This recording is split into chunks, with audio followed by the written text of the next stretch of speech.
되지 못하느니라. 아멘. 네. 우리는 하루도 말을 하지 않고 사는 날이 없습니다. 저는 말을 배운 이후에 딱 3일 동안 말을 안 하고 산 적이 있습니다. 얼마나 답답하던지요. 성대 결절 수술을 하고서 말을 하면 안 된다고 그러기 때문에 이제 벙어리처럼 그렇게 산 적이 있었습니다. 필담으로 이렇게 지냈는데, 집에 있으면 말을 자기도 모르게 나오니까 집을 떠나 있었습니다.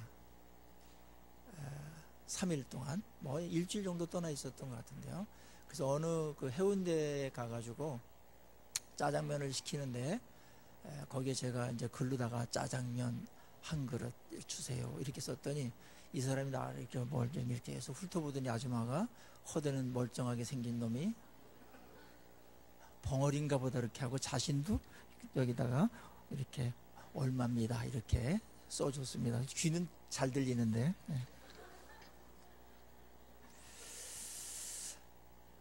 그러면서 말을 못하니까 그 개구리가 막 우는데요. 개구리가 그렇게 부럽더라고요. 개구리 목청도 좋다, 그런 동요가 생각나면서 나는 목청은 개구리만도 못한 신세구나, 이런 생각이 들었습니다. 말은 참 귀한 겁니다. 하나님께서 귀한 은사 중에 말이라는 걸 주었습니다. 엄청난 위력이 있습니다. 한 인간이 남녀노소를 떠나서 한 인간이 어떤 능력을 발휘하고 영향력을 끼치는 데 있어서 말 같은 위력을 가진 게 있습니까? 없습니다. 그런데 이 말이 타락하면서 죄가 인간에게 들어와서 심령이 타락하니까 언어들도 타락하기 시작했죠. 그래서 이 말로 그 위력은 그대로 있는데 많은 사람들을 괴롭히고 상처내고 삶의 수레바퀴를 불태우는 그런 부정적인 것으로, 파괴적인 것으로 많이 사용되면서 우리의 삶은 너무나 힘겨운, 그리고 말에 의해서 찔린 그런 상처 때문에 몇 년을 괴로워하고, 말에 독이 들어간 그 독이 퍼져서 우리의 인격을 해롭게 만들고 병들게 만드는, 평생 아파하는 그런 일들이 얼마나 많이 있습니까? 오늘 그래서 야고보는 이 말에 대해서 집중적으로 얘기하는 겁니다. 행위 중에 말이 차지하는 비중이 70% 이상을 차지하기 때문에 당연히 그 비중이나 퍼센티지를 생각한다면 언어를 바로잡는 것만큼 중요하고 시급한 일이 어디 있겠습니까? 지난 시간에 말했던 것처럼 말은 엄청난 위력이 있다는 것을 인식해야 됩니다. 하나님께서 천지를 말씀으로 창조하셨고, 그 엄청난 위력이 하나님의 형상대로 지음받은 인간에게만 있기 때문에 그 말의 위력이 피조물인 우리이기 때문에 하나님만큼은 없지만 여전히 그 위력은, 가공할 만한 위력은 남아있는 것입니다. 입에서 떠나는 순간 그 말은 무언가를 만들어내고 영향을 끼칩니다. 시공을 초월해서 말입니다. 무섭죠. 또 하나님께서 만물을 뭘로 만드셨어요? 말씀으로 만들었죠? 그래서 모든 만물은 말에 반응하게 돼 있다는 겁니다. 특별히 인간은 하나님 형상으로 지음받았기 때문에 하나님하고 말씀을 주고받고 이래요. 그래서 이 말에 의해서 엄청난 반응을 보이게끔 되어 있습니다. 아무리 그걸 무시하려고 해도 말은 우리 속에 파고 들어와서 또 생각나고 우리 마음속에서 엄청난 일들을 합니다. 작업을 하죠. 그만큼 이 말은 중요한 겁니다. 보이지 않기 때문에 우리는 이 말이 힘이 있다는 것을 추상적으로 인식합니다. 그런데 이것은 얼마나 실제적인 일입니까? 말보다 더 실제적인 상황이 어디 있겠습니까? 어떤 물건을 깨뜨리거나 파괴시키면 나쁜 것이라는 걸 알아요. 그런데 우리는 나도 모르게 말로 사람들을 파괴할 수 있습니다. 허물 수 있습니다. 심지어는 죽일 수 있습니다. 그런데도 안 보이기 때문에, 물증이 없기 때문에 확인이 안 되기 때문에 우리는 그걸 인식 못할 때가 많이 있습니다. 그래서 말을 삼가지 못하고 생각하지 않고 그냥 나오는 대로 말할 경우가 생기면서 실수가 생기는 것이고, 그 어떤 말은 어떤 사람에게는 엄청난 피해를 줄 수가 있는 것이죠.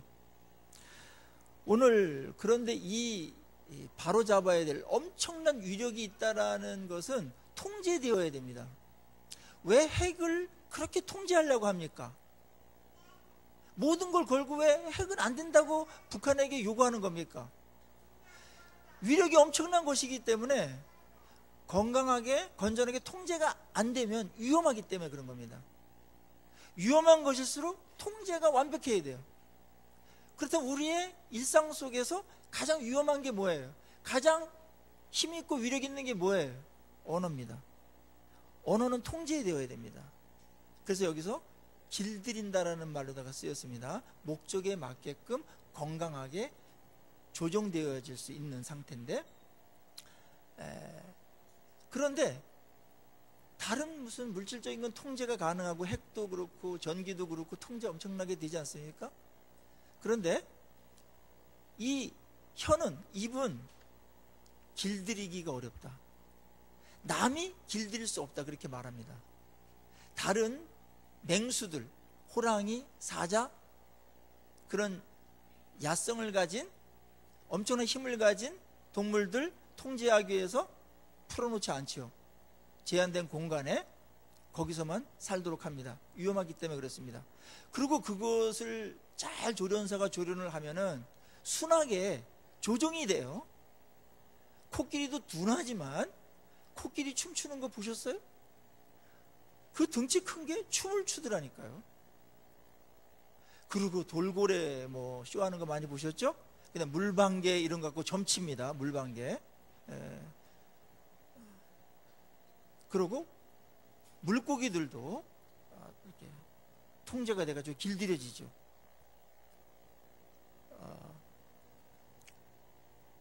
새들도 길들여집니다. 매 같은 것도 길들여져서 뽕사냥도 하고 이렇게 되는데, 내게 붙어있는 이 입, 새치의 혀는 누구도 길들일 수 없다, 이런 말을 오늘 하고 있는 겁니다. 이 말을 하는 것은 무슨 이유 때문에 이 말을 할까요? 그만큼 이 혀를 길들이는 데 있어서 누구도 자신해서는 안 된다는 것이고, 내가 어떤 맹수나 어떤 미생물 이런 것들을 길들이는 것보다도 훨씬 더 많은 노력과, 그 다음에 다른 어떤 외부에, 사람에 의해서는 안 되니까 다른 외부에 더 센, 더 능력 있고 더 효과적인 그런 힘을 빌려가지고 이 혀를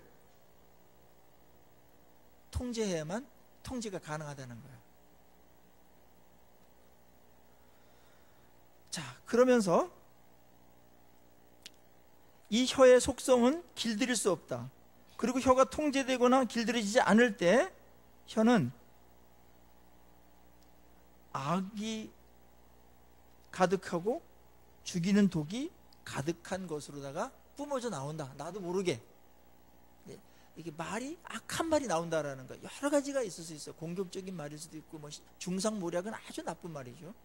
남을 해하는 말이니까 아주 의도 자체가 나빠요. 말에는 의도가 있기 때문에 그래서 더 상처를 많이 받는지도 모르겠습니다. 그리고 말은 독이 있다라는 거예요. 이걸 꼭 우리가 의식을 해야 됩니다. 말에 독이 있죠. 분노할 때 내뱉는 말은 딱 칼을 겨누는데 칼 끝에 그냥 칼로 찌르는 게 아니고 칼에 독을 묻혀가지고 찌르는 거랑 같죠.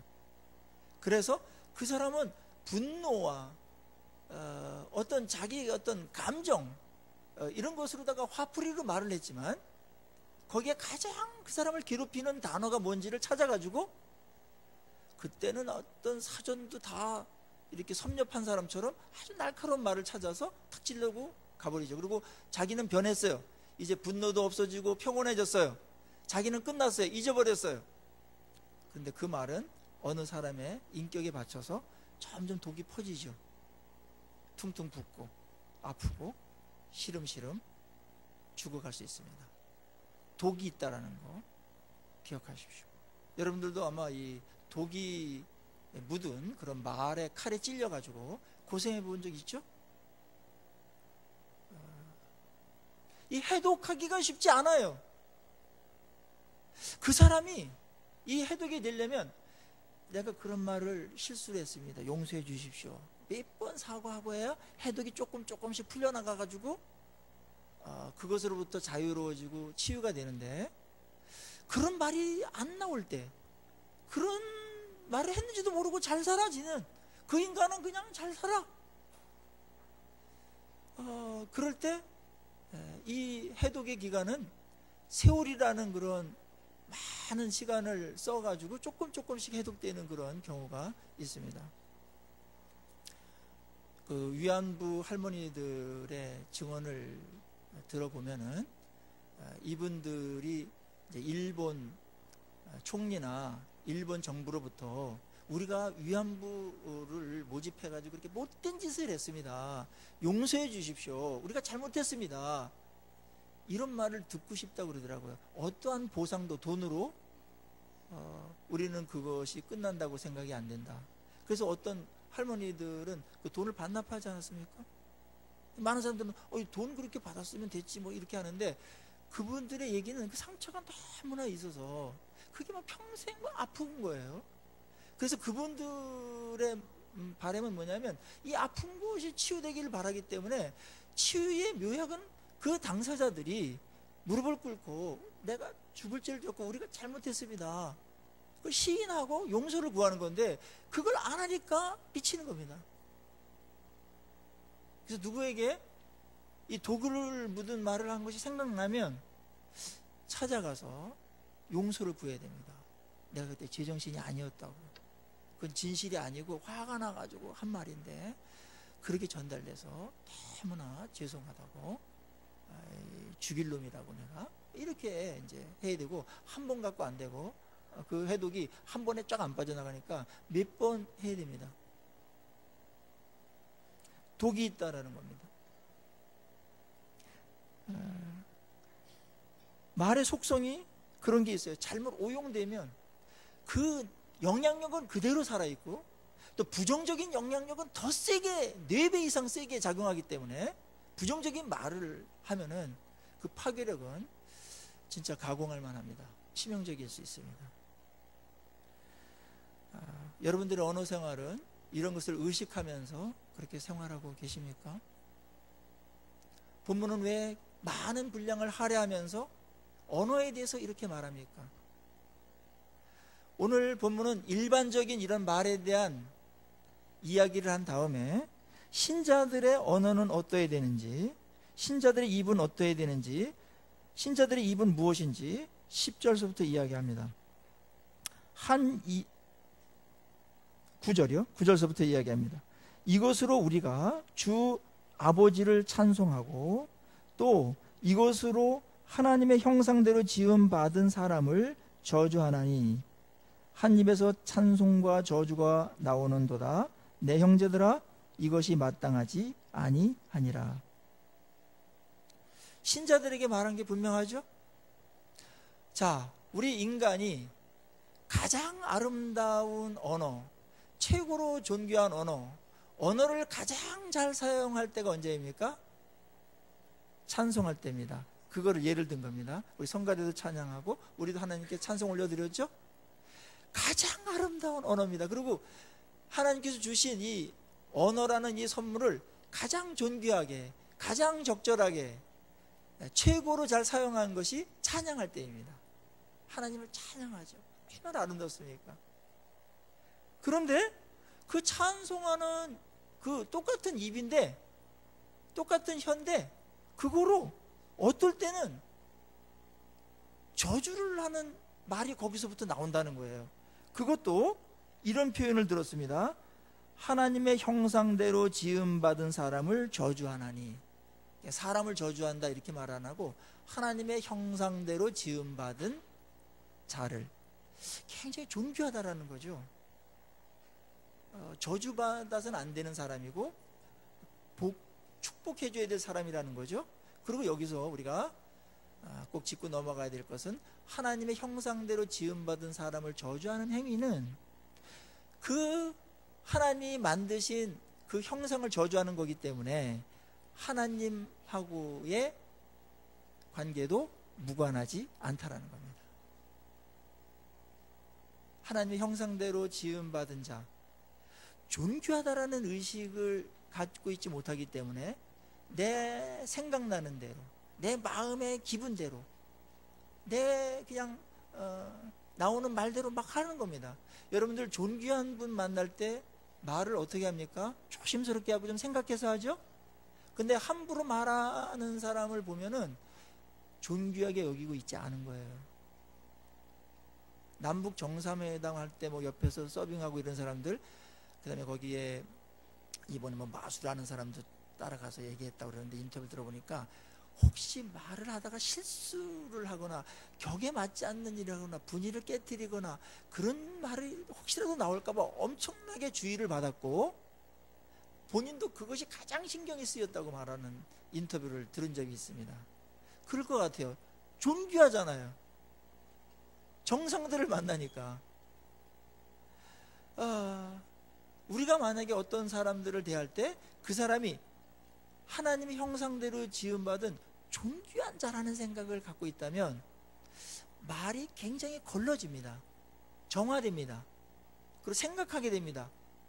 절제하게 되죠. 할 말과 안 한 말을 가려서 하게 되겠죠. 어떤 식으로 표현할지도 알게 되겠죠. 그런데 우리의 말 실수는 그런 존귀한 자를 존귀한 자로 여기지 못할 때 막말이 나온다는 겁니다. 그거는 하나님의 형상을 무시하는 행위이면서 그것은 하나님에 대한 무례함일 수 있는 겁니다. 어떤 사람을 저주하고 욕을 하는 것은 하나님 얼굴에 침을 뱉는 행위입니다. 하나님께서는 엄청나게 존귀하게 여기는 자인데 피조물인 한 인간이 하나님께서 그렇게 존중하게 여기는 한 인격을 향해서 막말을 하고 저주를 퍼붓는다면 그거는 하나님에 대한 모독이 아니겠습니까? 그런 입장에서 오늘 야고보는 인간을 단순하게 사람 그렇게 말하지 아니하고 하나님의 형상대로 지음받은 사람을, 그렇게 존귀한 사람을 저주한다. 존귀한 하나님을 찬양하는 그 입술로 어떻게 저주를 할 수 있겠는가? 한 입에서 어떻게 찬송과 저주가 나오는가? 이것은 마땅하지 않다, 그렇게 말하는 겁니다. 그런데 많은 경우에 우리는 그런 실수를 범할 때가 있죠. 이 입의 역할을 이제 일관되게 해야 된다는 겁니다. 어떤 사람이 막 저주하고 막 추한 말을 막 더러운 말을 막 하다가 찬양을 하나님께 불러댄다면 안 하는 것보다 나을 수 있을 것 같긴 하나 하나님께서 좀 이렇게 좀 탐탁지 않게 여기시지 않겠어요? 물론 그런 과정을 통해서 정화되기도 하나 계속 뭐 추한 상태에서 있는 것보다야 나을 수 있겠지만 하나님이 그 모든 과정과 모든 걸 다 아는데 참 이상하게 느낄 수 있습니다. 제가 이제 그 전도한 분 중에 아주 이렇게 막노동을 하는 분이 있었어요. 거친 데서 막 욕 아니면은 욕을 빼면 말이 안 되는 그런 일을 하시는 분이 있었어요. 근데 이분이 예수를 믿은 다음에도 말을 습관이 돼가지고 고치지 못했던 것 같아요. 막 하는데 막 이제 전화를 하는데 욕이 막 나오는 거예요. 막 나오는데 내가 어떻게 딱 이렇게 가다 눈이 마주쳤어요. 이분이 당황을 해가지고 그러더라고요. 그러면서 예, 그러면서 목소리가 갑자기 좋아지던데 무한하지 않습니까? 아마 우리가 저주하는 그 입으로다가 하나님을 찬양한다면 그 찬송이 되겠습니까? 그거는 마땅하지 않다라는 겁니다. 우리의 연약성이 있다라는 걸 인정하는 겁니다.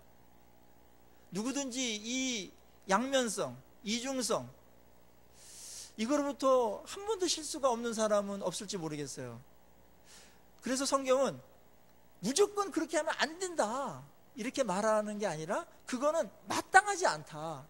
아무리 연약하더라도 그것은 옳지 않은 것이며 그게 일관성 있게 아름다운 언어로 그렇게 표현되도록 일상생활에서 그래야 되며 하나님을 찬송할 때도 동일하게 그렇게 돼야 된다.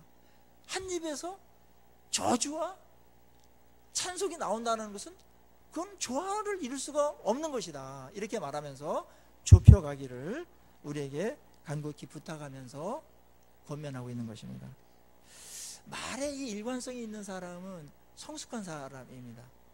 여기서도 말하는 게 그렇고 여기서도 아주 같아요. 좋은 또 품격 높은 그런 말, 진실한 말, 그런 말이 일관되게 하는 사람은 굉장히 성숙된 자입니다. 다른 사람이 있을 때는 물론 체면이 있어서 우리가 말을 좀 삼가할 때도 있죠. 그런데 가장 이제 말이 절제되지 않고 제어되지 않을 때가 언제입니까? 혼자 운전할 때입니다. 아무도 듣는 사람이 없습니다. 그동안 그래서 막 풀었던 것도 얘기할 수도 있고 별거 아닌데 엄청난 저주가 나도 모르게 나올 수 있는데 하나님은 그것까지 다 들으실까요? 못 들으실까요?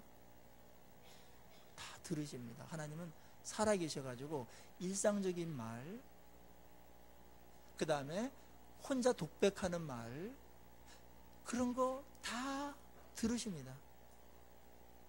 그게 더 진실성 있게 들릴 수도 있습니다.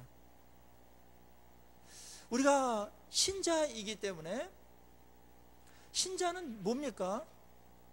성령에 의해서 온 몸과 온 영혼이 거듭난 사람입니다. 새로운 창조가 된 사람들입니다.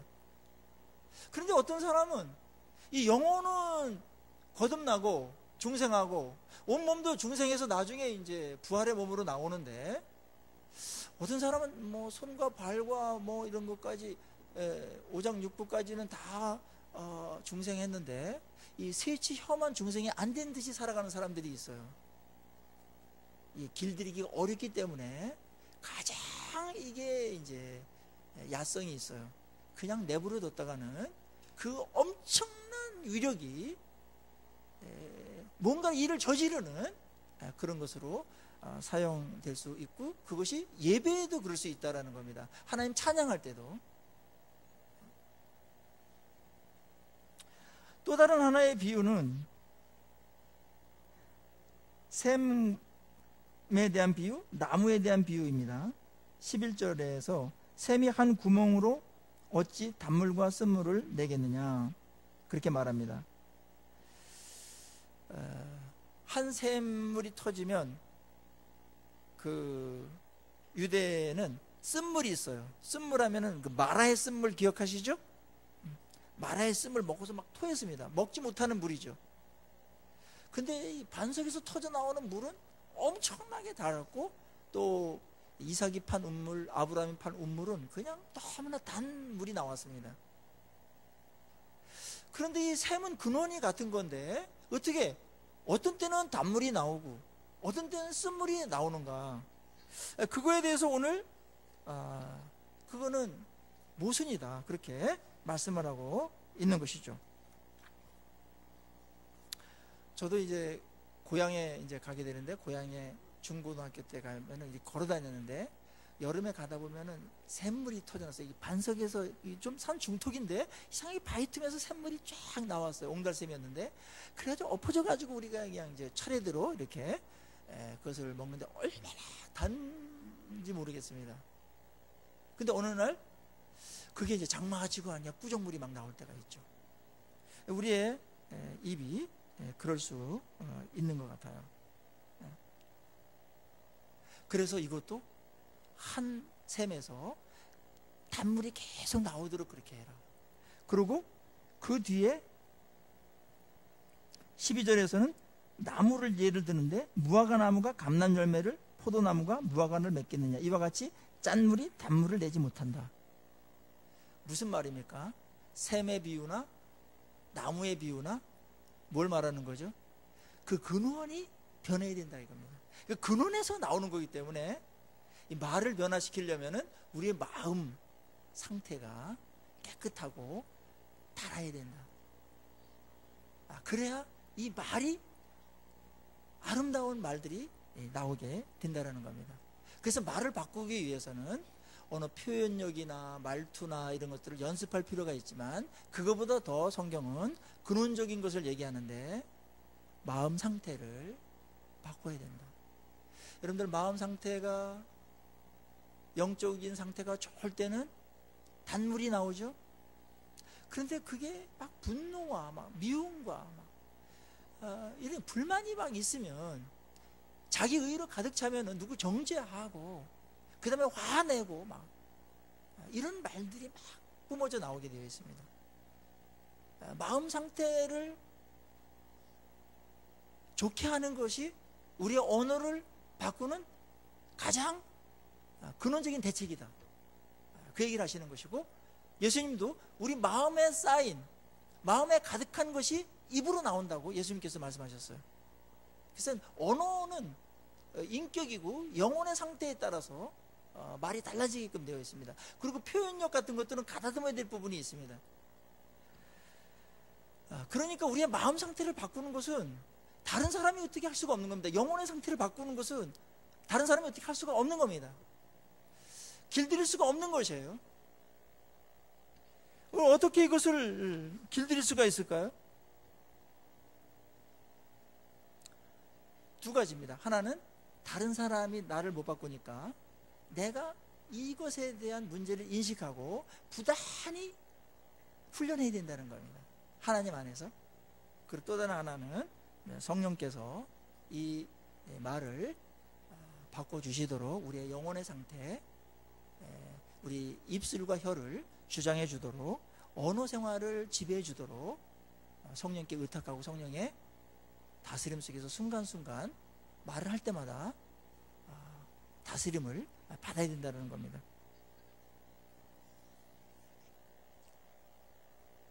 자, 그렇다면은 좀 언어를 바꾸라는 것이, 아름답게 하라는 것이 오늘 메시지의 요구이기 때문에 우리의 언어 어떻게 바꿀 수 있을지 같이 한번 생각하겠습니다. 첫째는 말을 어떻게 할까보다 중요한 것, 그것은 무슨 말을 안 하는가부터 배워야 됩니다. 그 이기주 작가의 언어의 온도라는 책에 이런 대목이 있습니다. 우리는 늘 무엇을 말하느냐의 정신이 팔린 채 살아간다. 하지만 어떤 말을 하느냐보다 어떻게 말하느냐가 중요하고, 어떻게 말하느냐보다 때론 어떤 말을 하지 않느냐가 더 중요한 법이다. 입을 닫는 법을 배우지 않고서는 잘 말할 수 없을지도 모른다. 그래서 가끔은 내 언어의 총량에 관해 고민한다. 다원이 실언으로 가는 지름길이 될 수 있다는 사실을 망각하지 않으려 한다. 잘 짚은 것 같아요. 성경도 그래서 오늘 본문을 통해서, 그리고 지난주 본문도 말은 제어되어야 된다. 그 말은 하지 말아야 될 말을 하지 않는 것으로부터 말을 가다듬어야 된다. 이것입니다.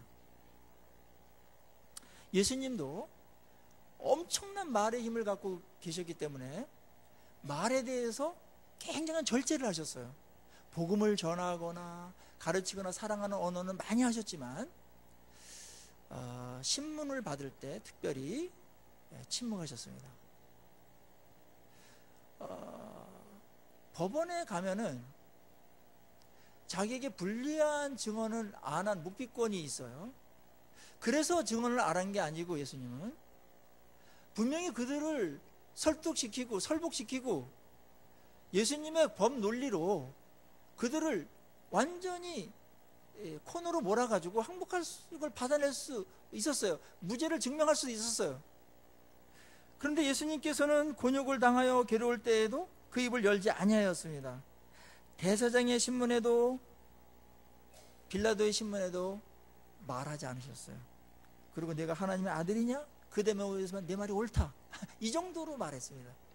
그리고 나머지는 자기에게 유리한 어떤 것들을 말하지 않았어요. 왜 그랬을까요? 마음에 이미 정리가 된 겁니다. 예수님은 내가 지금 십자가를 지러 가는데 여기서 구구하게 구질구질하게 모든 것들을 다 반응할 필요는 없다. 예수님이 여기서 침묵하시는 것은 자신의 길을 이미 가기로 결정한 것이고 무죄를 받아서 풀려나는 게 목적이 아니라는 걸 아셨어요. 그리고 침묵으로 그들을 이기는 방법을 아셨습니다. 침묵은 때때로 엄청난 위력이 있습니다. 침묵도 언어입니다. 그래서 말하지 않아야 될 거는 안 하는 게 굉장히 말의 기술이에요. 그래야지만 적절한 타이밍을 잡아서 임팩트가 강한 말을 할 수가 있거든요. 말이 너무나 많으면 다 중요하게 여기는 것 같아가지고 누가 귀를 안 기울여요. 그 월라드라는 유명한 그 신학자이면서 대학 교수가 있죠. 미국에 한국에도 2번 오셨었는데요. 그분의 예화가 있어요. 그렇게 저명한 석학이 강의를 하는데 한 학생이 무리하게 질문을 했어요. 그래서 옆에 있는 사람이 어떻게 저런 질문을 저런 대가 앞에서 하나 막 그래서 이 대가가 그 지혜로 토론을 엄청나게 잘하시거든요. 그러니까 죽사발을 내든지 아니면 굉장히 부끄럽게 만들든지 호통을 치든지 뭔가 책망하든지 뭔가 일이 벌어질 거라고 다들 기대했고 그러기를 바랬어요. 너무나 무례했기 때문에. 근데 수업을 계속 강의를 하시고 아무 소리도 안 하고 나가셨어요.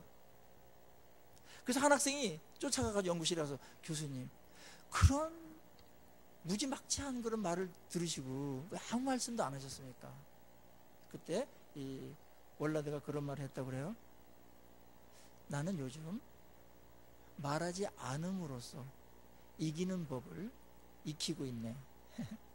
이미 뭐 그거에 대해서 본인이 정리가 됐기 때문에 굳이 말하지 않더라도 많은 사람들이 알고 있고 그거에 대해서 이미 뭐 평가를 다 하고 있기 때문에 내가 굳이 거기서 말을 안 하더라도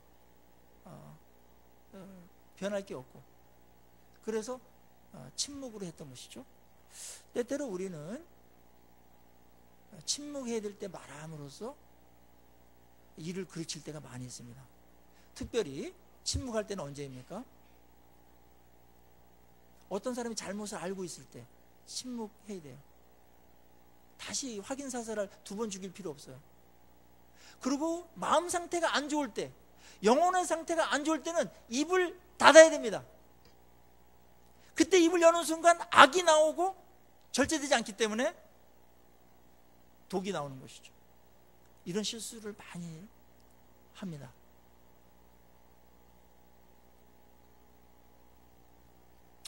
음식은 먹을까 말까 할 때는 먹지 말라 그런 말이 있습니다. 말도 말할까 말까 할 때는 하지 말라라는 충고가 있습니다. 약간 지혜로운 것 같아요. 선행을 할까 말까 할 때는 하라는 겁니다. 근데 말을 할까 말까, 음식을 먹을까 말까, 추석을 앞두고 안 하는 게 좋다는 거예요. 일반적으로 늘 그런 건 아닐 수 있으나 지혜죠. 그래서 하나님께서 우리의 입을 잘 제어하기 위해서 창조할 때도 다르게 만들어 놨어요. 귀는 2개로 만들었다. 그 말 들으셨죠? 듣기를 2배 해라. 근데 입의 구조를 가만히 보면은 혀에서 말이 나오는데 혀를 함부로 막 이렇게 하지 않게 해가지고 한번 구조를 보세요. 혀만큼 엄청나게 통제를 받는 구조가 있는가? 인간의 몸속에 이 돌문이 있죠. 이렇게 돌문으로 갇혀 있어요. 허혀는 그런 장기가 어디 있겠습니까? 그 다음에 가장 두꺼운 가죽으로 씌워놨습니다. 입술 엄청난 두꺼운 가죽으로 씌워놓고 그래서 위험 표시도 하기 위해서 빨간 표시를 하고 다니는 분들이 있어요. 1, 2, 3 법칙이 있어요. 1, 2, 3 법칙. 한 번 말하고 2번 들어주고 3번 반응해라. 좀 지혜인 것 같아요. 성경에서 귀를 2개로 만들고 입을 하나로 만들고 귀는 그냥 뭐 통제되는 게 별로 없어요. 그렇죠? 그냥 뭐 근데 입은 얼마나 위험한지 막 돌문을 그냥 그 다음에 가죽으로 막 씌워놓고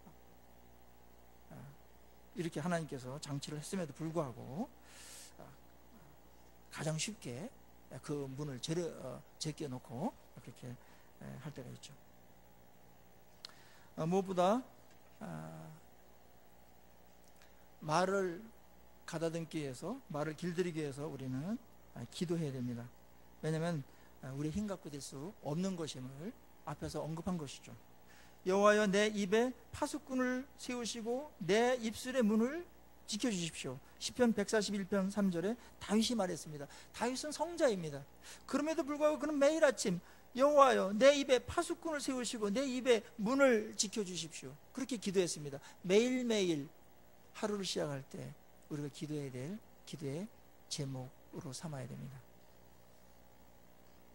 세 번째는 우리가 말을 할 때 성령의 지배를 받아야 됩니다.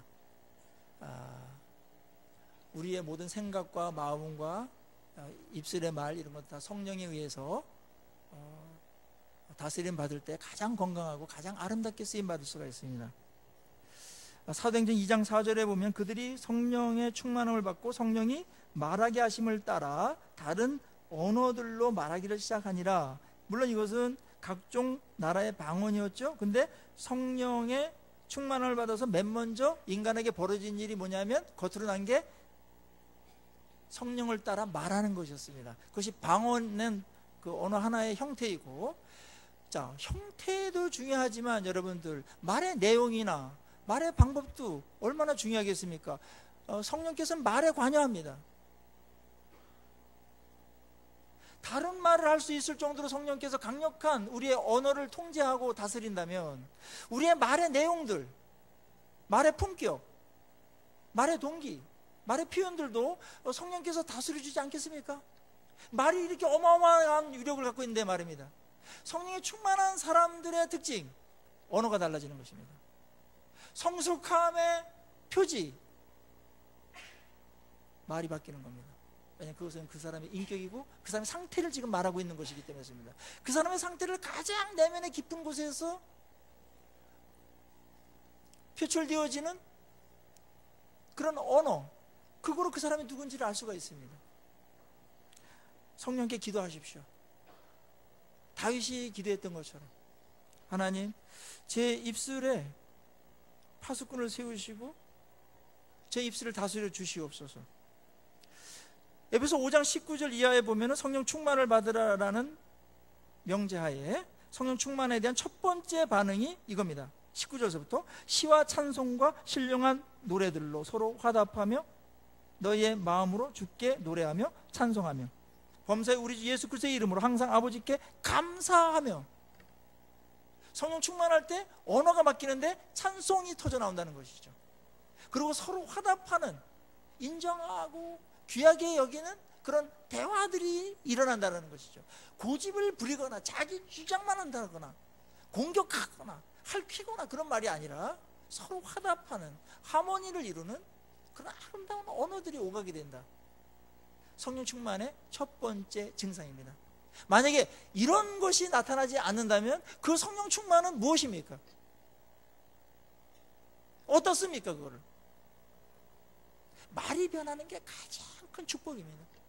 말은 엄청나게 귀한 악기입니다. 여러분들 그 바이올린 악기 뭐 1억, 2억 하는 거 있잖아요. 저는 뭐 만져보지도 못했습니다만은, 여러분 그 악기가 너무나 고가고 중요하기 때문에 최고의 상태를 항상 유지합니다. 잘 보관합니다. 아무렇게나 쓰지 않습니다. 우리의 몸은 하나님의 형상으로 아주 존귀합니다. 그 악기보다 엄청나게 존귀합니다. 우리의 입은 엄청나게 존귀한 악기와 같습니다. 최고의 상태를 유지하셔야 됩니다. 그때 아름다운 노래가 나와요. 아름다운 말이 나와요. 복된 말이 나와요. 그리고 그거를 이제 나올 때 또 습관도 있고 기질도 있고 말투도 있으니까 그걸 잘 가다듬는 일은 필요합니다. 그래서 말의 방향과 성격은 굉장히 중요해요. 그거는 속에서, 상태에서 결정되는 거예요. 성령께서 다스릴 때 가능해집니다. 그리고 늘 조심해야 됩니다. 성령 충만하더라도 이게 제어가 잘 안 되기 때문에 그냥 툭 나올 수 있어요.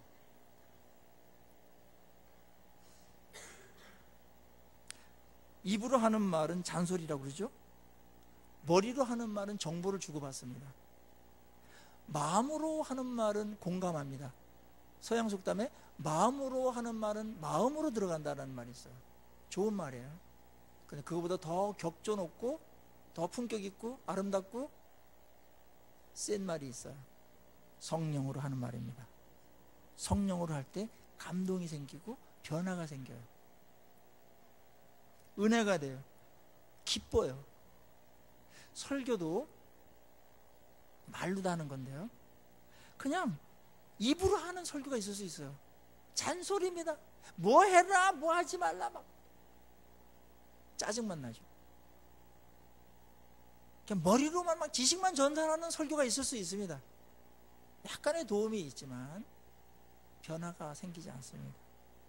마음으로 공감하면서 하는 거는 그래도 약간의 어떤 변화가 있을 수 있어요. 설교는 성령으로 할 때 약간 표현력이 좀 부족하고 투박하더라도 내용이 바르고 동기가 옳다면, 성령이 사로잡혔다면 엄청난 변화를 일으키는 것을 보게 됩니다. 달변가들이 최고의 설교자는 아니었습니다. 투박하지만 성령이 사로잡혔던 설교자들에 의해서 하나님께서 부흥을 일으켰고 사람이 변화되어지는 놀라운 능력이 발휘됐죠. 오늘도 이런 설교자들이 많이 필요합니다. 저도 성령이 아니면 아무런 의미가 없습니다. 그냥 떠들고 내려가는 겁니다. 그렇지만 이 시간에 성령께서 여기 기름 부어주시고 성령으로 할 때, 성령으로 교통하고 말씀으로 교제할 때, 소통할 때 성령께서 우리에게 놀라운 역사를 일으켜 줄 줄로 믿습니다. 영어로 해요. 영어로 반응하게 되는 거 아니겠습니까? 여러분들이 누구를 충고할 때, 누구를 뭐 할 때, 그때 잘 생각하셔야 돼요. 이것이 성령으로 하는 것인지, 그리고 동기가 정말 사랑으로 하는 것인지 몇 번 확인해야 됩니다. 옳은 말이지만 성령의 뜻에 어긋나는 말들이 많아요. 어떤 거는 육에서 나온 말이고 그저 그런 말일 수 있습니다. 다른 사람에게 상처 줄 말이 없고 그냥 생각해서 하는 말인데 그게 그 사람에게는 듣기 싫은 말이 될 수가 있어요. 추석 전날이니까 가셔가지고 하지 말아야 될 말씀 생각해 보십시오.